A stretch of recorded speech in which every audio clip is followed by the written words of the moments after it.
A era Sampaoli terá início essa noite diante do Nublense no Maracanã. E o treinador pode ter dado várias pistas de como deve escalar a equipe ao longo do tempo, comportamento tático da equipe ao longo de seu trabalho. Vamos falar sobre isso nesse vídeo, já na expectativa desse enfrentamento de logo mais no Maracanã. Então vem comigo e vamos falar sobre tática sem tatiquez.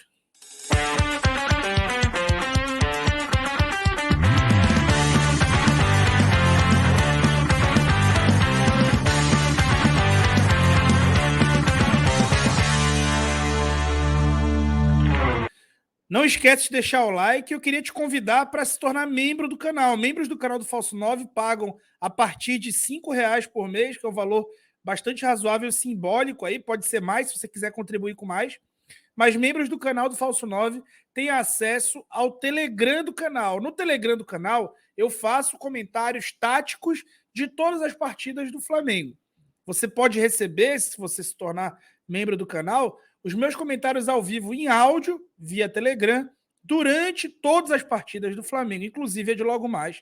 Então vamos acompanhar de perto. Ainda você vai ter um chat comigo. Nesse chat você vai poder me ajudar a escolher pauta e trocar ideia. Então chega lá, o chat também é muito bom, as pessoas são muito legais. Então chega aí comigo, me ajuda e aproveita também benefícios aí que a afiliação aqui ao canal faz. Aliás, se tu não é inscrito no canal, isso é de graça. Se quiser dar o like também, deixa o like, mais gente vai chegar com a gente aqui. Então, vamos ouvir. Eu separei alguns trechos da entrevista do Sampaoli e vou parar o vídeo, fazer alguns comentários importantes sobre cada uma das coisas que ele vai dizendo, tá? Vamos acompanhar junto, eu vou parar, vou mostrar outras coisas para vocês aqui, mostrar a tela, para a gente juntos explorar aqui como que deve começar a ser já hoje à noite o comportamento da equipe. Muchas oportunidades para vir aqui. Hoje, para mim, era el plan A de eleição. Então, quando o Sampaoli fala que é o plano A dele, treinar o Flamengo, você pode achar que é aquele discurso populista e eu também acharia que é o discurso populista de início de trabalho. Bom, sobre isso eu te informo. O Sampaoli tem residência no Rio, né? É o lugar onde ele gosta de morar, e ele tem 2 filhos cariocas, né? Que estão ali na região. Então, treinar o maior clube do país, que fica na cidade onde os teus filhos vivem, né? E onde você já tem residência, acho que é alguma coisa que faz bastante diferença. E isso pode ser uma vantagem para o Flamengo, caso, né, o Flamengo atinja a maturidade de ter um trabalho longevo. Caso o Sampaoli se torne um técnico histórico do Flamengo, como é o Jorge Jesus, esse fator pode ser uma raiz dele no clube, né? Uma coisa que vai fazer que ele continue e não abandone os trabalhos após a primeira temporada, como normalmente acontece da parte dele. Bora continuar. De trabalho, você quase não vai ter dias de treinamento nesse começo e muitos jogos decisivos. Você, quando chegou aqui no Brasil, no Santos e no Atlético, com realidades assim, no Atlético parecida com agora, tendo que dar resultado logo, sem treino, no Santos com uma pré-temporada. Assim. Que ferramentas você acha que você já tem de experiência aqui no Brasil para poder já começar esse teu trabalho imediato? É que o futebol não te dá a possibilidade de eleição. Lo melhor é começar um ciclo, pero esta vez se tocou assim. Eu, quando decidi llegar aquí fue por la calidad de los futbolistas que este time tiene, que puede hacer lo que yo pretendo futbolisticamente. Gente, essa parte, ela parece não ser tão importante, mas eu acho que ela é uma das partes mais importantes, né? Lembra que tem muita gente falando, né? Muita gente mesmo falando, gente inclusive bastante qualificada falando, que o elenco do Flamengo pode não ser muito adequado para as ideias de Sampaoli, que as ideias de trabalho dele podem não casar com as do elenco. O que ele pensa é absolutamente ao contrário. Ele já provou isso várias vezes por querer treinar o clube, né? E querer levar jogadores do clube para os clubes onde ele trabalhou. Ele levou o Gerson, quis levar o Gabigol, etc. Então ele fala que no Flamengo ele vai poder implantar as ideias dele futebolisticamente. Isso é grande, gente. Isso é grande. Isso quer dizer que, tipo, com isso que já tem aqui, mais o que a gente vai trazer, mas com isso que a gente já tem aqui, eu posso implantar o que eu imagino. Ou seja, não é aquilo que eu implantei em outro lugar. É algo maior. Isso é interessante. E também uma pergunta que o torcedor quer saber: se Pedro e Gabigol no Flamengo de São Paulo podem jogar juntos. Obrigada. La segunda pregunta es también relacionada al diagnóstico. El diagnóstico, como no hay mucho tiempo, tiene que ser rápido y certero. Diagnosticar quiénes son aquellos jugadores que pueden jugar miércoles y domingo, quienes no, quienes pueden generar de manera natural, de manera socioafectiva natural, puedan generar superioridades. También en el caso de Pedro y Gabigol lo han hecho muy bien con Dorival en la etapa anterior. Entonces, definir que cada juego es diferente, que alguna vez puede ser, que otras veces no, también es importante, pero eso, la simplicidad de eso te lo otorga básicamente los jugadores. Si ellos están otorgándole al escudo, al club, la posibilidad de complementarse, bienvenido, porque son muy importantes de cara al gol. Y si no, tendrán que intercambiar partidos, y si no, tendrá que jugar uno, tendrá que jugar otro. Eso, básicamente, para mí lo importante es que jueguen los mejores, pero los mejores también que socioafectivamente puedan complementarse en el campo. Gente, essa resposta dele, ela é muito rica, né? Por quê? Ela fala em vários aspectos. Primeiro, ele fala sobre a performance boa dos dois, né, com o Dorival, mas ele fala que os adversários são diferentes, então, eventualmente, vai escolher um ou outro, e aí ele entra num conceito muito legal da gente abordar aqui, que é a relação socioafetiva, né? Então, como que eles vão se relacionar em campo socioafetivamente? Gente, isso é um conceito pouco postulado, né, dentro do conhecimento tático, do conhecimento sobre futebol, né? Que e existe uma superioridade, assim como existe superioridade numérica, superioridade qualitativa, existe a superioridade socioafetiva, tá? Essa superioridade socioafetiva fala sobre várias coisas, vários aspectos, entre eles a afinidade dos atletas em campo. Gabigol e Bruno Henrique, né? Gabigol e Bruno Henrique, eles têm uma relação socioafetiva dentro de campo que parece ser uma coisa de vidas, né? Dentro de campo eles se complementam taticamente em características, um sabe quando dar a bola para o outro sabe quando ocupar o espaço que o outro deixa, e isso envolve várias coisas dentro do campo, inclusive solidariedade, empatia, entre outras coisas, tá? E aí ele complementa, né, esse raciocínio dele, quando ele fala de superioridade socioafetiva, ele complementa esse raciocínio dele falando, vai ter jogo que eu posso ter que escolher um ou outro, ou eu posso ter que ficar com um só ou com outro. O que ele quer dizer aí, gente? Para jogar junto, eles vão ter que querer. Eles vão ter que se esforçar, senão eu vou ter que escolher. Tá? Então eles vão ter que se esforçar para jogarem juntos, eles vão ter que, dentro de campo, se relacionar bem, dentro de um sentido de entender o que um precisa fazer para que jogue com o outro, ou seja, para que os dois joguem juntos, pode ser que nem toda hora o Pedro possa ficar dentro da área, porque dentro da área ele acaba ocupando o espaço que o Gabigol não consegue infiltrar. Para jogar junto, pode ser que o Gabigol nem toda hora vai conseguir fazer tantos gols, né? E pode ser que, para que isso aconteça, o Pedro tenha que se movimentar mais, assim o Gabigol vai poder fazer mais gol e vai poder entrar na área um pouco mais, e o Gabigol vai poder ter que entender também que nem toda hora vai ser hora de atacar a área, que vai ter hora que vai ter que sair para servir o Pedro. Isso aconteceu bastante na última temporada, e esse ano, da parte dos dois atletas, isso também mudou bastante, né? Então, legal essa parte.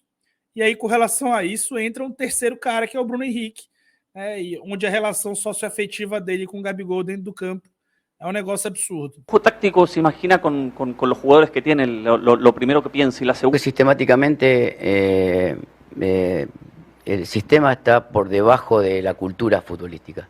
Yo llego a un país y a un club que obligatoriamente tiene que jugar fútbol, todo el tiempo con la bola.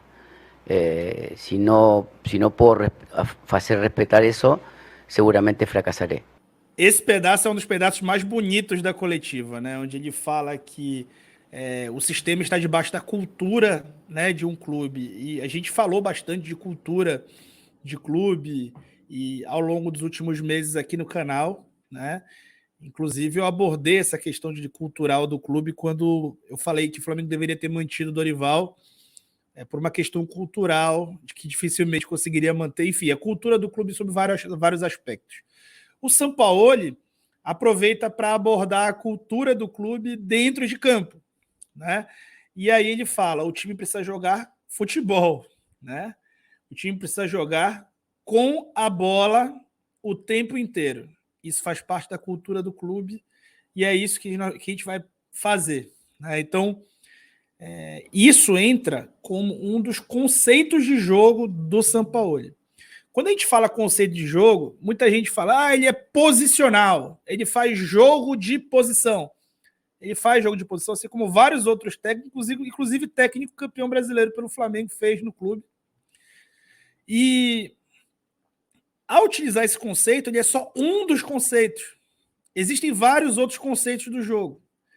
Um dos conceitos do Sampaoli é jogar com a posse de bola o tempo inteiro, se defender com a bola, que era também um conceito do Rogério Ceni, por exemplo, né? O Flamengo costumava a fazer muitos passes laterais, muitos passes para trás, eventualmente, o que é um conceito totalmente contrário ao que pensam os portugueses. A escola portuguesa, por exemplo, que também utiliza o jogo de posição sob uma leitura mais direta. Então, o Paulo Souza e o Vitor Pereira, por exemplo, eram caras que gostavam que os volantes fizessem o passe vertical, por dentro, tentavam jogar muito por dentro. Já o Sampaoli, conforme eu mostrei para vocês no vídeo de análise do Sampaoli, vocês assistam, ele é um cara que gosta de reter o jogo, ter muita paciência para atacar, entender que quando ele está com a bola, ele também está se defendendo.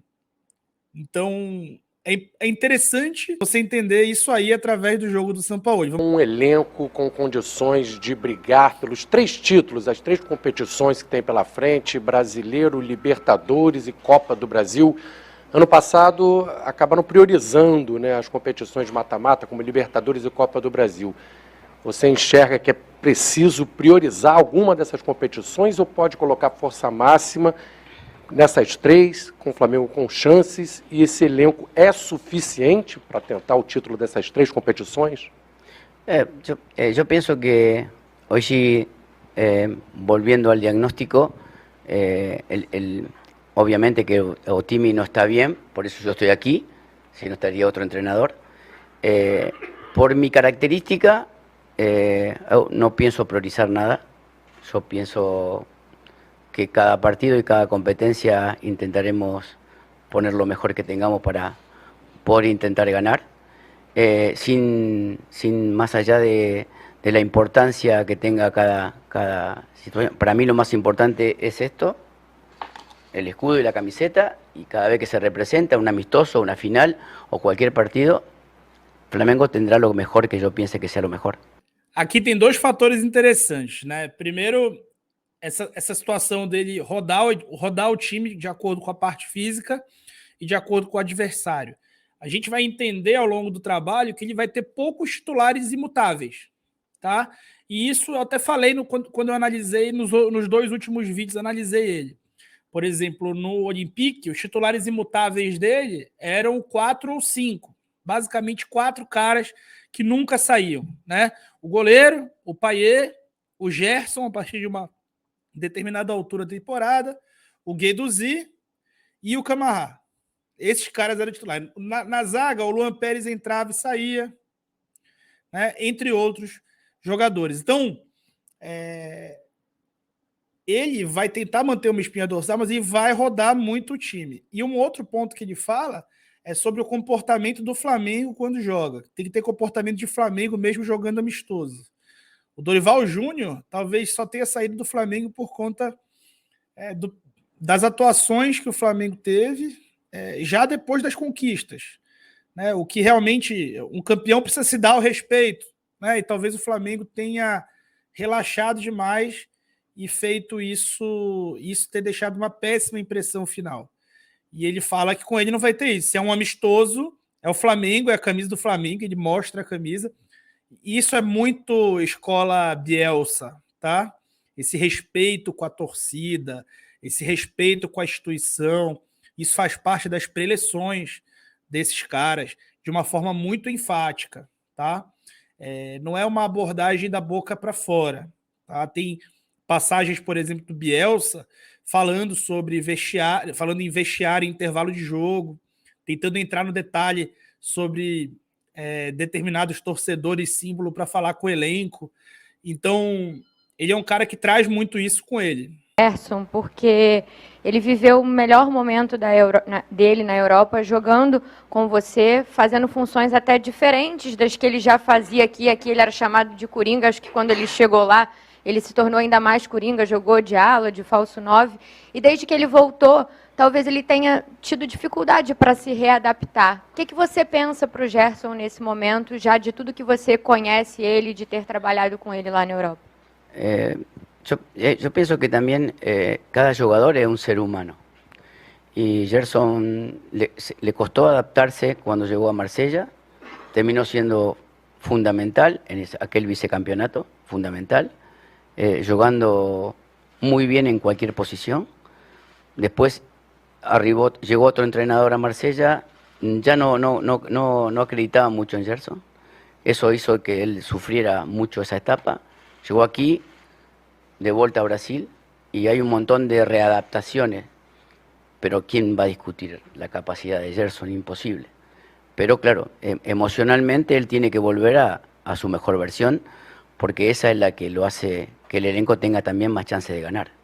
Fica muito claro que a relação dele com os atletas, apesar dele ter fama de pistola, né, de doidão, ele é um cara que tem uma relação com os atletas que vai além da parte tática ou da ordem, né, de treinar cedo, como ele já baixou no Flamengo, etc.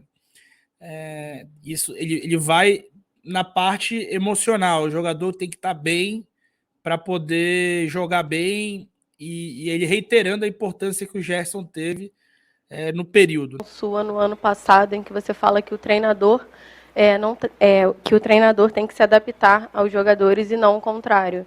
Nas suas últimas passagens, nos seus outros clubes, você usou muito um jogo posicional. Queria saber como você vai adaptar o que você pensa do futebol, o seu estilo de jogo, com as características principais dos principais jogadores do Flamengo.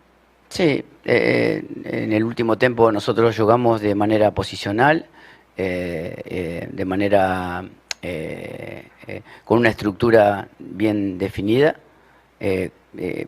lo que va a hacer que progresivamente tengamos la posibilidad de educar a un plantel a jugar de esa forma, y en esa progresión estará mi capacidad de convencimiento lo más rápido posible. Siempre digo lo mismo, de nada ser autoritario sin pensar que en el fútbol lo más importante son los futbolistas y no el entrenador. Para mí es así, los futbolistas ganan y normalmente pierden partidos, pero que uno tiene que darle una organización que les permita disfrutar de este juego. Jugar con diferentes características es una capacidad del paso del tiempo. O sea, el fútbol tiene en la globalidad, en un esquema ofensivo, necesita también cierto grado de protección. Entonces, más allá de que jueguen 3 centrales en línea de 4, 3 centrales en línea de 3, lo dirá el partido. Normalmente el sistema madre es el 3-2-5 para atacar, y ese es el que vamos a utilizar mucho en partidos, y a veces el 3-1-6 en ataque. en la salida será totalmente diferente, pero poner en la estructura, hoy uno de los equipos más importantes del mundo, que el City, juega con 4 centrales en la línea de 4, pero ataca con 6. Entonces, que la característica de aquellos futbolistas que puedan jugar en determinado lugar no va a quitar la obrigatoriedad ofensiva del equipo. Legal isso que ele falou, né? Isso confirma algumas coisas, né? Isso, por exemplo, o Mauro César é um cara que sempre tem falado que o Manchester City está jogando 4 zagueiros de origem e está jogando um baita futebol, né? Ele falou bastante sobre isso nos últimos meses. E essa estrutura, gente, o 3-2-5, sistema mãe que ele fala, é uma estrutura que o Flamengo já utiliza, tá? Aqui eu botei uma tela do jogo, primeiro jogo contra o Fluminense, que o Flamengo vence. Tava assim, jogou assim desde a Recopa, né? Desde da segunda partida da Recopa, era essa estrutura. Antes era um 2-3-5, e no jogo já com o Mário Jorge, né, na fase de progressão, o time já estava fazendo ali quase que um 3-1-6, né, com os 5 aqui fazendo amplitude, a ultrapassagem sempre do Wesley, o Wesley numa posição diferente do Ayrton Lucas, que eu explorei bastante no pós-jogo, e o Matheus França fazendo essa alternância com o Gabigol, mas jogando como um meia, e não como um falso 9, tá? Então, esse 3-1-6 já se viu presente, tá, em alguns momentos do último jogo, onde o Maia baixava para a saída, o Gerson ficava na frente, e o Wesley rompia, né, dos lados ali. Então, isso que ele está tentando ofertar em termos de estrutura, e eu acho que isso é importante a gente entender, é algo que o Flamengo já vinha implantando. Então, não é uma ruptura, tá? Por piores que estivessem sendo os resultados, não é terra arrasada. A gente acabou de ver o Flamengo jogando bem com a mesma estrutura. Tá? O que indica que a estrutura é o de menos. As ideias podem ser mais importantes. E claro que as ideias que o time utilizou em vários momentos do jogo contra o Curitiba foram diferentes também das ideias de vários jogos do Vitor Pereira. Tá? E aí ele fala que pode jogar com 3 zagueiros, centrais são os zagueiros, pode jogar com 2 zagueiros, um lateral, 2 zagueiros, um volante, pode jogar até com 4 centrais, como por exemplo o City. Então, interessante, essa é a resposta mais tática que ele deu, e eu acho interessante a gente falar que a estrutura é menos importante do que o conceito, tá? E o conceito dele é de retenção da posse de bola, é de dominar o jogo através da bola, tá? Você passou pelo Santos, pelo Atlético Mineiro também. O que você acha que pode ser um diferencial para você no Flamengo e também sobre o Gabigol? Alguns sites internacionais já falaram que você tinha pedido o Gabi no Sevilha. Queria perguntar se realmente você chegou a pedir o Gabi e o que você acha que o Gabi pode trazer também de ajudar o seu trabalho aqui no Flamengo. Obrigada. Yo pienso que, respondiendo a la segunda pregunta, creo que sí. Nosotros, a mí me tocó enfrentar a Gabi en Santos y en Flamengo, y cuando estábamos en Atlético Mineiro, y sufrimos mucho esa capacidad de gol que nosotros reconocemos en él. Sí que lo recomendamos a Sevilla, no fue posible, porque pensamos que un jugador que estando bien suma muchos puntos, y eso es lo que me puede ayudar básicamente él, a que el equipo gane y que sume puntos a través de su eficacia y de sus movimientos de cara al arco. Intentaremos ayudarlo también para que él nos ayude. Da agressividade do Gabigol, e ele fala esse movimento de buscar o arco, né? De atacar o espaço. E isso eu já tinha falado, né, ao longo da análise que eu fiz dele. Isso é uma coisa muito característica dos times do Sampaoli, tá? Ele retém a bola, ele não retém tanto a bola em último terço do campo, próximo da área adversária. Ele costuma reter a bola mais afastado, mais no campo de defesa. Vou tentar encontrar aqui um outro lance. Ele costuma reter a bola mais no campo de defesa e ter esses caras de frente sempre se movimentando e atacando, ó, atacando o espaço. E o Gabigol, a gente vem falando muito sobre isso. O Gabigol é um dos melhores jogadores do mundo em fazer isso, né? Em atacar o espaço. E é por isso que ele admira tanto o Gabigol. E é por isso que o Gabigol deve ser uma peça-chave no sistema dele. Ele tentou levar o Gabigol para o Sevilha, né? Assim como levou o Gerson para o Marselha. Então, dois dos jogadores mais contestados aí desse início de temporada, Gabigol e Gerson, são caras que serão priorizados por ele e caras que ele entende que vai tirar o melhor deles e realmente tem tudo para tirar de acordo com o jogo dele, tá?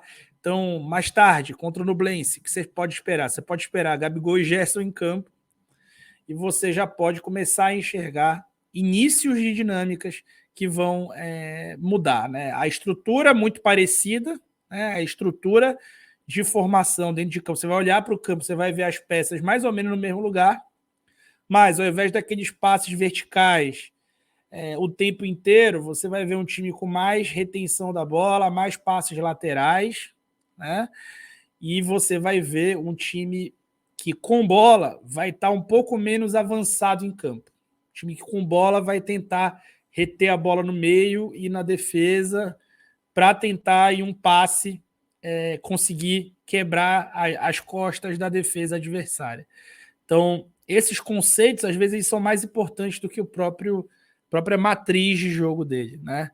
Que é o tal do jogo de posição, que a gente acaba trabalhando muito mal esses conceitos aqui no futebol brasileiro, tá bom? Então é isso, ó. Queria lembrar você de se inscrever, se inscrever no canal, se tornar membro do canal do Falso 9, membros do canal escutam meus comentários táticos durante